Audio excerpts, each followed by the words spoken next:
Bible ఉన్న వాళ్ళందరూ ఎత్తి చూపించండి, తెరిచి చూపించండి. చాలా బైబిల్ ఉన్నాయి ఖమ్మం జిల్లాలో. ఓపెన్ చేయండి, తెరిస్తేనే దగదగదగలాడుతుంది మీ బైబిల్. ఎవరో అడిగారు, బైబిల్కు నల్లటి ఎందుకు ఉందండి, ఎర్ర రంగు ఎందుకు వేశారు అని. నల్లటి పాపాలు ఎర్ర రక్తంలో కడగబడితే తెల్లటి హృదయాలు వస్తాయి. అందుకు లోపల తెలుపు ఉంది, సైడ్లో ఎరుపు ఉంది, అట్టా నలుపు ఉంది. నల్లటి పాపాలను క్రీస్తు రక్తంలో కడిగితే హిమము కంటే తెల్లగా మిమ్మల్ని చేస్తానన్నాడు.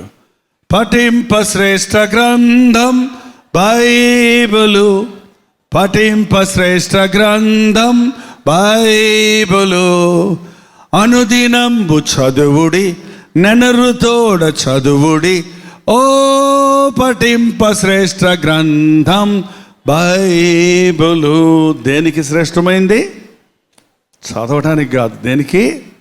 పఠించటం వేరు, చదవటం వేరు.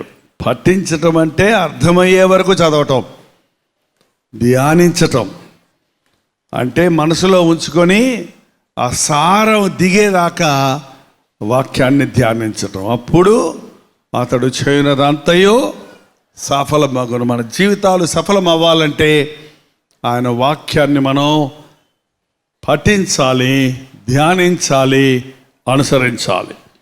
హల్లెలూయా. ఎంతమందికి అప్పులు ఉన్నాయో చూద్దాం, చేతులు ఎత్తండి. నేను ఇటు అడిగితే కొంతమందికి ఇష్టం ఉండదు, కానీ మీకు అప్పు ఉందని మీకే తెలియదు చెయ్యెత్తేదాకా. మీకు ఒకసారి జ్ఞాపకం చేస్తానికి, అప్పు ఉందన్నోళ్ళు చేయెత్తండి. అప్పు లేదండి, లోన్ ఉందన్నాడు ఒక ఆయన. లోన్ అయినా అప్పేనండి. బ్యాంక్ అప్పు, బ్యాంక్ అప్పు, బ్యాంక్ అప్పే. చేయబదులైనా అప్పే, వడ్డీకి తీసుకున్నా అప్పే. అప్పు ముప్పు, అప్పు ముప్పు. అప్పే పెద్ద జబ్బు. అప్పులు చేసేవాడికి ఇంకా చేయబోతే వేస్తాడు. ఎప్పుడు చూసినా తీరినా కూడా మళ్ళీ చేస్తుంటాడు. అందుకని అప్పులు తీర్చమని ఎవరు నేను ప్రార్థన చేయను. ఎందుకంటే అప్పులు తీరిపోతే అల్లెలో అని మళ్ళీ అప్పు చేస్తాడు అంటే. ఏంటండి? అప్పు చేయువాడు అప్పిచ్చువానికి దాసుడు. మీరు విలువ పెట్టి కొనబడేవాడు కనుక మనుషులకు దాసులు కాకండి. నీవు దేవుని బిడ్డవైతే అప్పిచ్చదువు కానీ అప్పు చేయవు. దేవా నాకున్నదాన్ని దీవించు అన్నవాడు అప్పు చేయవలసిన అవసరం లేదు. చాలామంది నా దగ్గరకు వచ్చి అప్పులండి, ఒక అబ్బాయి ఇచ్చాడు అప్పులండి, 7 లక్షలు అప్పు అన్నాడు. ఎందుకు 7 లక్షలు అప్పు, నీకు బుద్ధి లేదా అని కొంచెం కోపంగా అన్నాను. కాదండి, మా నాన్నకి యాక్సిడెంట్ అయిందండి, హాస్పిటల్ అమ్మ తిప్పితే ఆ కాలు బాగు చేయించడానికి 7 లక్షలు అప్పు అయిందండి. నాకు బాధేసింది. కొంతమందికి దూబరా చేసి అప్పులు చేస్తారండి, కొంతమంది జలసాలకు అప్పులు చేస్తారు, మరి కొంతమంది త్రాగుడు తాగే వాళ్ళందరికీ అప్పులు ఉంటాయండి. తాగుబోతులకి అప్పులు డిగ్రీలు లేకుండా ఉండవండి. తాగుబోతు వాడు ధనవంతుడైనా కూడా చివరికి ఎక్కడ మిగులుతాడు? అప్పుల్లోనే మిగులుతారు. మీ ఊర్లో తాగుబోతులు ఉన్నారా? చెయ్యెత్తరు వాళ్ళు. మా ఇంటిలో ఒక తాగుబోతున్నాడు అన్నవాళ్ళు చెయ్యెత్తండి. అబ్బా, మా ఇంటిలో ధనవంతుడు ఉన్నవాళ్ళు అన్నారు లేరు, కానీ తాగుబోతున్నాడు అన్నవాళ్ళు చేయొద్దు. ఒక్క తాగుబోతు ఇంట్లో ఉంటే ఇంటిల్లపాది సంతోషమే కదమ్మా. ఎంత ఆనందమో కదా ఆయన సాయంకాలం ఇంటికి వచ్చేటప్పటికి. అబ్బా, సంతోషమే సంతోషం. అయ్యో, ఆ ఇంట్లో ఉన్న పిల్లలు మంచాల కింద కొంచాల కింద దాక్కుంటారు. నాన్న వస్తున్నాడు అనగానే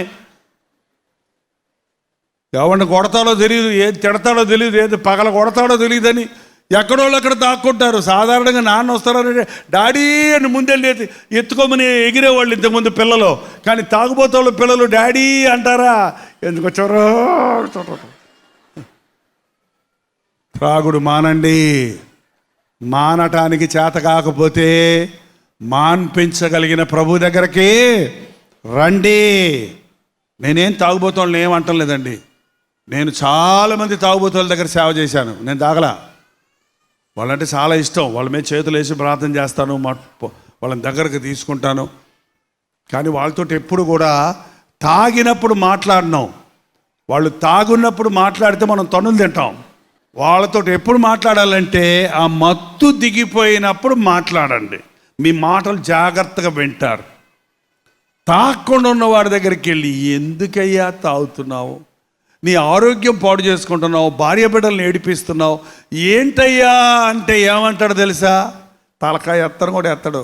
తలకాయ ఎంచుకొని, నాకు మాత్రం ఇష్టపడు, నాకు తెలుస్తాడు, నా భార్య రోజు ఎడుతున్నాడు, నన్ను చేసుకోడు, పర్వతం పారుకుంటున్నాడు, పిల్లలకు అన్నం పెట్టలేకపోతున్నాడు అని ఎడుతాడండి. అని తెలుసు, పిల్లలకు అన్నం పెట్టుకోలేకపోతున్నాను, భార్యని ఏడిపిస్తున్నాను, అందరినీ బాధ పెడుతున్నాను, కానీ ఏం చేయమంటారు? ఆ బాధ తట్టుకోలేకపోయి తాగుతాడు అన్నాడు ఆయన. అయితే ఎందుకయ్యా తాగుతాడు? ఆ బాధ తట్టుకోలేకే తాగుతాడట. వాళ్ళ కోసమే తాగుతాడట, భార్య బిడ్డల కోసమే. పాపంలో పడటానికి మన చేతనవుద్ది కానండి, పాపంలో నుంచి బయటికి రావడానికి మన చేత కాదు. ఉచ్చుల్లో పడటం, ఒక పిట్ట వలలో పడింది కానీ బయటికి రావడానికి దానికి కుదురుద్దా? కుదరదు. దాన్ని బయటికి తీసేవాడు కావాలి. అందుకే యేసు ప్రభు ఈ లోకంలోనికి వచ్చాడు.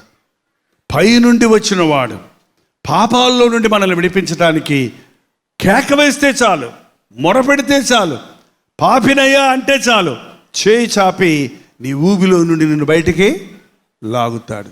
తాగుబోతు ప్రార్థన చేయలేడు కాబట్టి తాగుబోతు యొక్క భార్యో బిడ్డలో అతని కోసం ఏం చేయాలి? మనం సేవకులమైన మేము ఏం చేయాలి? వాళ్ళ కోసం ప్రార్థన చేయాలి. నా దగ్గర ప్రార్థన అడగడానికి వచ్చిన వాళ్ళల్లో చాలామంది వాళ్ళకేం కావాలో చెప్పరు. మా అమ్మకు బాగలేదు, మా నాన్న తాగుతాడు, మా పెద్దమ్మకు బాగలేదు, మా అమ్మమ్మకు జ్వరం వచ్చింది, ప్రార్థన చేయమని అడుగుతుంటే నాకు ఒక పక్క మీకు చేయడానికి టైం లేదు, మీ అమ్మమ్మలకి ఎక్కడ చేసేది అనిపిస్తుంది. మరో పక్క ఎంత మంచి మనసు, తన ఇంటి వారందరి కోసం ప్రార్థన అడుగుతున్నారని సంతోషం కలుగుతుంది. అప్పులు వలన ఈ రోజున ఎంతోమంది నలిగిపోతున్నారు. అప్పుల్లో నుంచి బయటపడడానికి మళ్ళీ అప్పులు చేస్తున్నారు, ఎంతకి బయటికి రాలేరండి. వడ్డీలు కట్టలేక అసలు అట్లాగే ఉండిపోయి ఇక నేను ఈ అప్పుల్లో నుంచి బయటపడలేనని అనేక మంది ఆత్మహత్యలు చేసుకోవడానికి ప్రయత్నిస్తున్నారు. కానీ ఈ స్త్రీ ఒక మంచి పని చేసింది. దైవజనుడి దగ్గరికి వెళ్ళింది. అయ్యా, నా పరిస్థితి ఇది. ఈ రోజునండి మనం దైవజనుల దగ్గరికి కూడా వెళ్ళక్కర్లా. ఆ దినాల్లో దైవజనుడు మన పక్షంలో ప్రార్థన చేయడానికి అవసరం. ఈ దినాల్లో దేవునికిని నరులకును మధ్యవర్తి ఒక్కడే, ఎవరైనా క్రీస్తు యేసు అను నరుడు. మరి మాకెందుకు చెప్తారు? మీ పక్షంలో మేము కూడా, మీరు ఒక రాయి మొయ్యలేకపోతే ఇంకొకరిని కొంచెం మొయ్యండి అని సహాయం అడిగినట్లుగా మీతో పాటు మీకోసము దేవుని సన్నిధిలో ప్రార్థిస్తానికే దైవ సేవకులు ఉన్నాం, కానీ మేము దేవుళ్ళమో కాదు. మీరు ప్రార్థించాలి. కొంతమంది కొన్నిసార్లు, పాస్టర్ గారు ఇదిగోండి 10 రూపాయలు, మా కోసం గట్టిగా ఉపవాసం ఉండి ప్రార్థన చేయండి, మేము బిర్యానీ తిని పడుకుంటాం. 10 రూపాయలకి ప్రార్థన వస్తుందా అంటే 10,000 ఇస్తామండి కావాలంటే అంటారా? 10,000 కాదు, 1,00,00,000 రూపాయలు ఇచ్చిన ప్రార్థన డబ్బులతో కొనేది కాదు. దేవుని ఆశీర్వాదాలు డబ్బులతో వచ్చేవి కావు. నువ్వు మోకరించి ప్రార్థిస్తే, నువ్వు కన్నీరు విడిచి ప్రార్థిస్తే పరలోకంలో ఉన్న దేవుని హస్తము కదిలి నీ హృదయ అవసరతలన్నీ, నీ సంకటాలన్నీ ఆయన కుదురుస్తాడని ప్రభు చెప్పాడు. ఎలీషా దగ్గరకు వచ్చి అడిగినప్పుడు నీ దగ్గర ఏముంది అని అడిగాడండి. నా దగ్గర ఏముందయ్యా? మట్టి కుండలో కొంచెం నూనె ఉంది. ఇతర సామాన్లన్నీ అమ్మేశాడు ఆయన. ఎప్పుడో స్టీల్ సామాన్లన్నీ అమ్మేశాడు, అన్నీ అయిపోయినాయి, ఇల్లు గొల్లైపోయింది, కొంచెం నూనె ఉంది అంటే దైవజనుడు చెప్పాడు, నువ్వు ఇరుగు పొరుగు వారి దగ్గరికి వెళ్ళి వారి పాత్రలన్నీ ఎరువు తెచ్చుకొని నీ కుండలో ఉన్న నూనె ఆ పాత్రల్లో పోయమన్నాడు.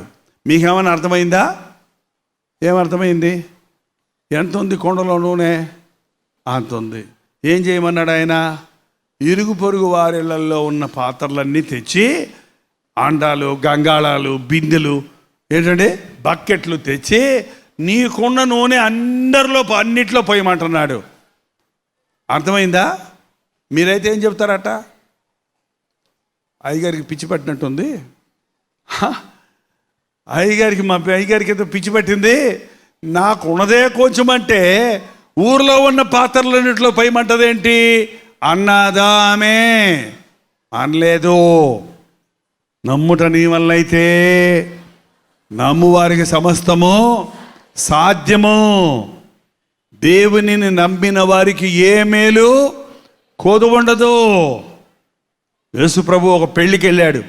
ఆ పెళ్లిలో ద్రాక్షరసం అయిపోయింది. ఇప్పుడు కూడా మీరు యెరూషలేము వెళ్తే అక్కడ నీళ్లు తాగడానికి బాగో, వాళ్ళందరూ జ్యూసే తాగుతారు, ద్రాక్ష జ్యూసు, గ్రేప్ జ్యూసు. పెళ్ళిళ్ళలో మనకు సాంబార్ వేసినట్టు ద్రాక్ష రసాన్నే నీళ్ళగా ఇస్తారు. అలాంటి ముఖ్యమైన పెళ్లిలో సగం పెళ్లిలో ద్రాక్షరసం అయిపోతే మరియమ్మ వచ్చి ప్రభుతో చెప్పింది, ద్రాక్షరసం అయిపోయింది కుమారుడా అంటే ప్రభు ఏమన్నాడు?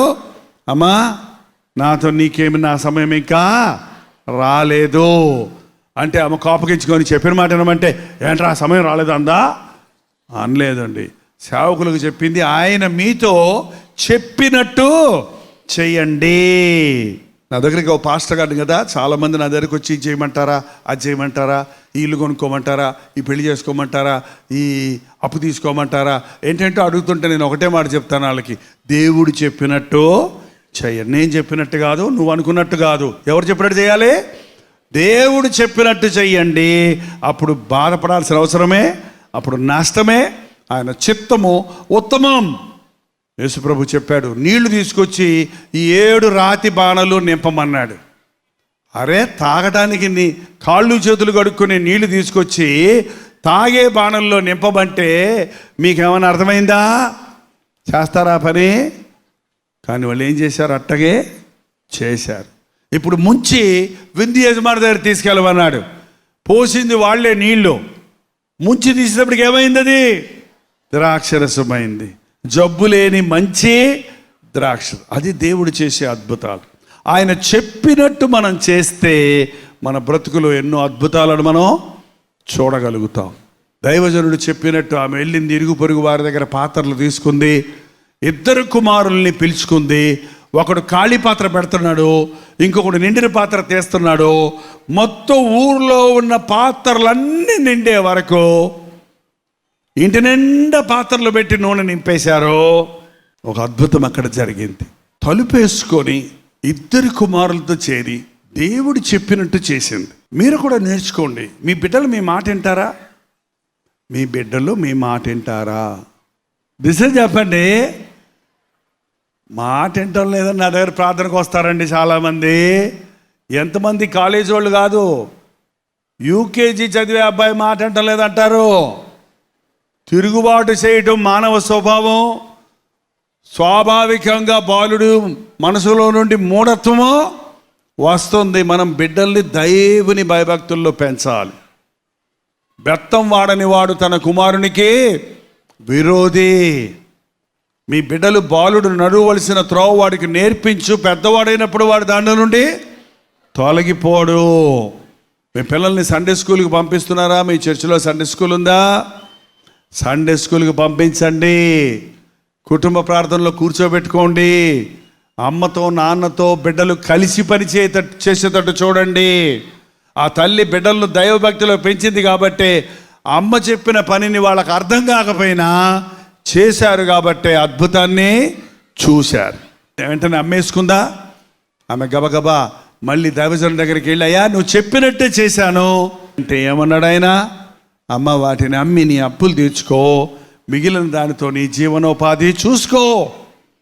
కొంతమంది అండి కష్టం వచ్చినప్పుడు దేవుని దగ్గరికి వెళ్తారు, కష్టం తీరిన తర్వాత దేవుని దగ్గరికి రాడు. ఆపత్కాలంలో నీవు నాకు మొర్రపెట్టు, నేను నీకు ఉత్తరం ఇస్తాను, నువ్వు నన్ను మహిమపరచు. దేవుడు చేసిన మేళ్ళు ఎప్పుడు మర్చిపోకూడదు.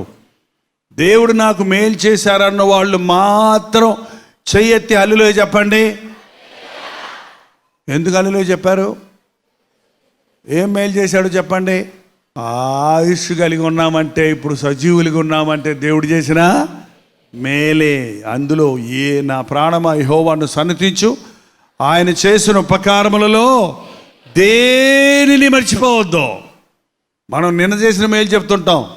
మన సంవత్సరాలు గడుస్తుండగా దేవుడు చేసిన మేళ్ళు ఎన్నో ఉన్నాయి. ఎల్లప్పుడూ వాటిని గుర్తుపెట్టుకోవాలి. దేవుడు మేలు చేసినప్పుడు ఆయన దగ్గరికి వెళ్ళి కృతజ్ఞతాస్తుతులు చెల్లించాలి. ఈ రాత్రి ఇక్కడ మీరు ఎలాంటి పరిస్థితుల్లో వచ్చారో నాకు తెలియదు. మీరు ప్రార్థన చేయమన్నప్పుడు నోరు తెరిచి మీ బాధలు, మీ అవసరతలు, మీ వ్యాధులు, మీ అప్పులు, మీ రోగాలు, మీ సమస్యల గురించి దేవునికి చెప్పారో లేదో నాకు తెలియదు. చెప్పామన్న వాళ్ళు హల్లెలూయా చెప్పండి. దేవుడు విన్నాడు అని నమ్ముతున్నామన్న వాళ్ళు హల్లెలూయా చెప్పండి. దేవుడు మేము అడిగిన ఇచ్చాడు అని విశ్వసిస్తున్నామన్న వాళ్ళు హల్లెలూయా చెప్పండి. అంతే. మీరు ఇంటికి వెళ్ళేటప్పటికీ పాతవి గతించను, ఇదిగో సమస్తము కొత్తవాయను. ఖమ్మంలో మీటింగ్ పెట్టినప్పుడు మీరు ప్రార్థన చేశారండి, మాకు గర్భఫలం లేదంటే, ఇదిగో దేవుడు మాకు బిడ్డలను ఇచ్చాడు, 2 బిడ్డలను ఇచ్చాడు అని కొంతమంది వచ్చి 2 సంవత్సరాలు అయిన తర్వాత చెప్తున్నారు. వచ్చి ఏంటంటే దేవుడు చేసిన మేలులు 2 సంవత్సరాలు అయిన తర్వాత కూడా వాటి సాక్ష్యాల యొక్క వెలుగు విస్తరిస్తూ ఉంది. 12 సంవత్సరాలు అయింది గర్భఫలం లేదని చెప్పారు. నాకు తెలియకుండానే మధ్యాహ్నం మీటింగ్లో గర్భఫలము లేని వారి కొరకు ప్రత్యేకంగా ప్రార్థించాను. దేవుడు ఒక అద్భుతం జరిగిస్తాడని విశ్వసించిన వారందరూ మరుసటి సంవత్సరం బిడ్డలతో సాక్ష్యం ఇస్తారు. చాలామంది థైరాయిడ్తో బాధపడుతున్నారు. చాలామందికి షుగరు, బీపీలు మామూలు అయిపోయినాయి. ఏంటండి, ప్రతి ఒక్కరూ ఈ రోజున ఈ రోగాలతో బాధపడుతున్నారు. ప్రస్తుతం ఆంధ్రాలో జ్వరాలు పట్టి పీడిస్తూ ఉన్నాయి. మీరు ఏ బాధతో ఇక్కడికి వచ్చారో, ఏ అవసరతతో వచ్చారో, ఏది మీరు దేవునితో చెప్పారో, దేవుడు మీతో చెప్పినట్టు మీరు చేస్తే, మీరు ఆయన యందు విశ్వాసం ఉంచితే, ఇది మొదలుకొని నేను మిమ్మల్ని ఆశీర్వదిస్తారన్న ప్రభు ఒక అద్భుతం జరిగించడానికి ఎప్పుడూ సిద్ధంగా ఉన్నాడు. కష్టాలు వచ్చినప్పుడు ఏడుస్తూ కూర్చోకండి. నిందలు వచ్చినప్పుడు కుమిలిపోతూ ఉండకండి. సమస్యలు కలిగినప్పుడు ఆత్మహత్య చేసుకుందాం అనుకోకండి. మీ మొరలాలకించే ప్రభు ఉన్నాడని, మీ కొరకు ప్రార్థన చేసే దైవజనులు ఉన్నారని గుర్తుపెట్టుకోండి. మీరు ప్రార్థించండి, మేము ప్రార్థిస్తాము. అప్పుడు దేవుడు తన అద్భుత కార్యాలు మీకు టీవీలో అదే చెప్తాను నేను. విన్నారా మీరు ఎప్పుడన్నా? మీ ప్రార్థన అవసరతలు మాకు తెలియజేయండి. అక్కడ మీరు ప్రార్థించండి, ఇక్కడ మేము ప్రార్థిస్తాము. ఎక్కడ 2, 3 ఏకీభవించి భూమి మీద దేనిని బంధిస్తారో అది పరలోకంలో బంధించబడుతుంది. ఏది విడిపిస్తారో అది పరలోకంలో విడిపించబడుతుందన్న ప్రభు మనకు ఒక అద్భుతాన్ని జరిగిస్తాడు. ఈ రాత్రి సమయంలో నీ ఆర్థిక ఇబ్బందులు కానీ, నీ శరీర అనారోగ్యాలు కానీ, నీ కుటుంబంలో ఉన్న కలతలు కానీ, నీ మారని భర్త కానీ, భార్య కానీ, బిడ్డలు కానీ, ఏ రీతిగా నీవు దుఃఖంలో ఉన్నావో, పోరాటంలో ఉన్నావో, శ్రమలో ఉన్నావో, ఆ విషయం మీ మనస్సు విప్పి దేవునితో చెప్పటం అలవాటు చేసుకోండి. మనుషులతో చెప్పుకోవటం కాదు కానీ దేవునితో చెప్పండి. మీ కొరకు ప్రార్థించే దైవజనులకు చెప్పండి. అవసరమైనప్పుడు మీరు భరించలేని, మీరు మొయ్యలేని, మీకు చేతగాని భారాల విషయంలో, గడ్డు సమస్యల విషయంలో ఉపవాసం ఉండి ప్రార్థించడానికి మీ సంఘములో జరిగే ప్రార్థనా కూడికలకు వెళ్ళండి. ప్రభు ఆలయంలో కూర్చొని మోకాళ్ళ మీద ప్రార్థించండి. దేవుడు అద్భుతాలు జరిగిస్తాడండి. దేవుడు ఎవ్వరికీ హృదయపూర్వకముగా దుఃఖమునైనను విచారమునైనను కలుగజేయవాడు కాడు. మనం బాధపడితే ఆయన ఏడుస్తాడు. మన పిల్లలకు దెబ్బలు తగిలి రక్తం కారుతుంటే, మా మనవరాలికి చిన్న దెబ్బ తగిలి రక్తం వస్తుంటే వాళ్ళ అమ్మ ఏడుస్తుంటే ఆ పాప నేను ఏడుస్తుంటే నువ్వెందుకు ఏడుస్తావు మమ్మీ అంటుందట. ఎందుకు ఏడుస్తుంది? ఆమెకేం దెబ్బ తగలలేదుగా అమ్మకి. బిడ్డ ఏడుస్తుంటే అమ్మకేమవుతుందండి? ఎందుకు? ఊరే వాళ్ళందరూ ఏడవరే? ఊళ్ళో వాళ్ళందరూ ఎవడన్నా ఇప్పుడు ఇంతకుముందు రక్తంలో కుక్కబడితే అయ్యయ్యో అనేవాళ్ళు, అనిపోయేవాళ్ళు కనీసం. ఇప్పుడు రక్తంలో యాక్సిడెంట్ అయి కొట్టుకుంటుంటే అయ్యో అంబులెన్స్ పిలుద్దామని ఆశ లేదు అందరికీ. ఇప్పుడు రక్తంలో కొట్టుకుంటే గబక్కని సెల్ఫీ తీస్తున్నారు. సెల్ఫీ వాడు ఎట చస్తాడో చూద్దామని. మనుషులండి ఇలా తయారవుతున్నారు చూసారా? కానీ ప్రేమ కలిగిన వ్యక్తి మనం ఏడిస్తే అమ్మ ప్రేమ, అమ్మ పంచిచ్చింది మనకు శరీరంలో తన శరీరాన్ని భాగాన్ని. కాబట్టి బిడ్డకు దెబ్బ తగిలితే అమ్మ ఏడుస్తుంది. మనకు దెబ్బ తగిలితే ఎవరిని పిలుస్తాం? నాకు చాలాసార్లు ఆపరేషన్లు అయినాయండి. గొంతులో ఆపరేషన్ అయింది, గొంతు పాడైపోయి గొంతులో ఆపరేషన్ అయితే మంట పుడుతుంటే అమ్మా అమ్మా ఇంత పెద్ద పాస్టర్ని అమ్మ అంటానేంటి? ఏసయ్య అనాలి కదా. ఏసయ్యా ఏసయ్యా అమ్మా, మళ్ళీ అమ్మే వస్తుంది. ఏంటిది అలా ఆలోచన చేశాను. ఓహో, ఈ శరీరం ఎక్కడి నుంచి వచ్చింది? అమ్మ ఇచ్చింది. కాబట్టి ఈ శరీరాన్ని దెబ్బ తగిలితే ఎవరిని పిలుస్తున్నాం? అమ్మను పిలుస్తున్నాం. సౌలును దేవుడు దర్శించాడు.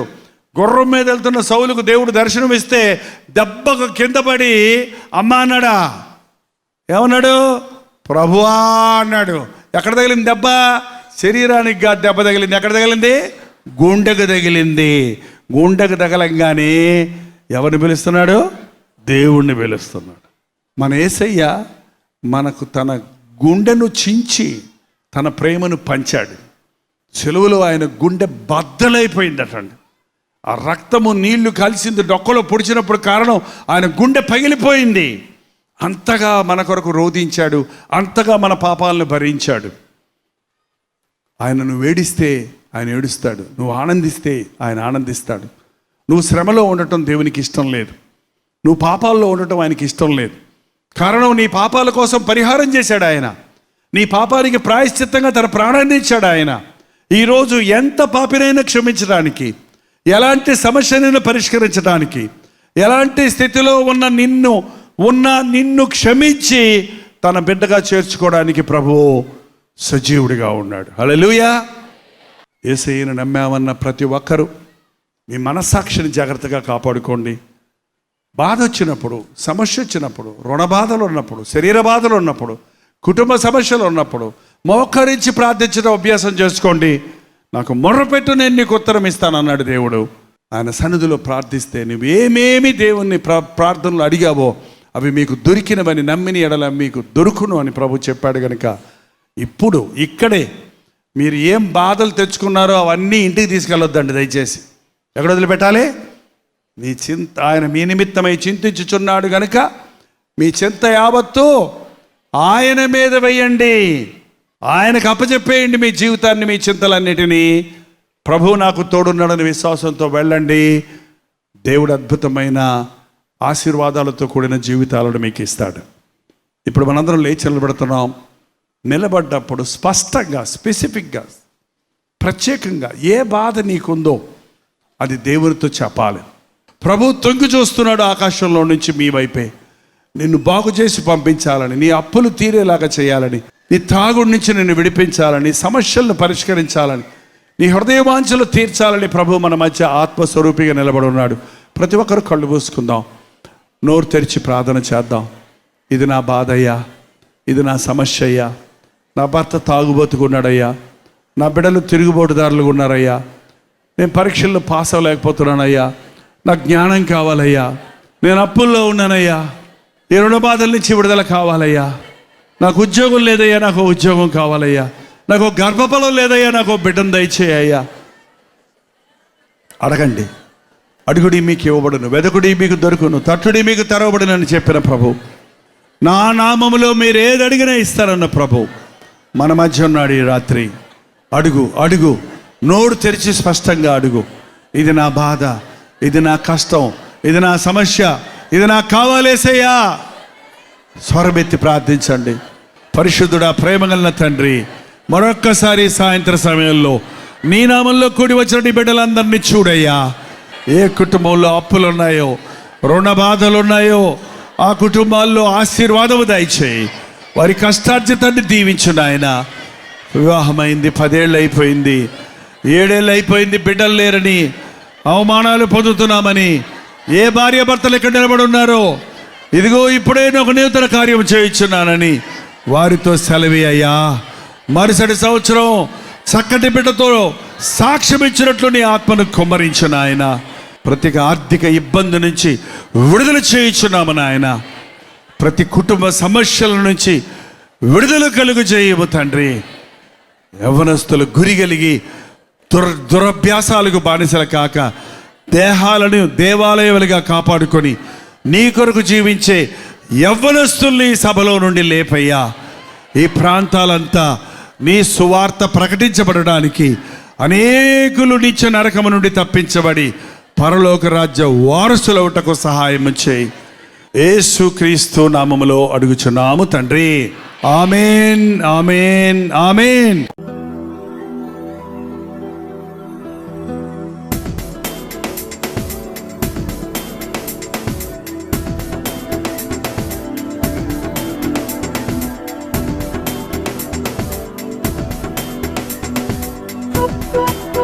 Thank you.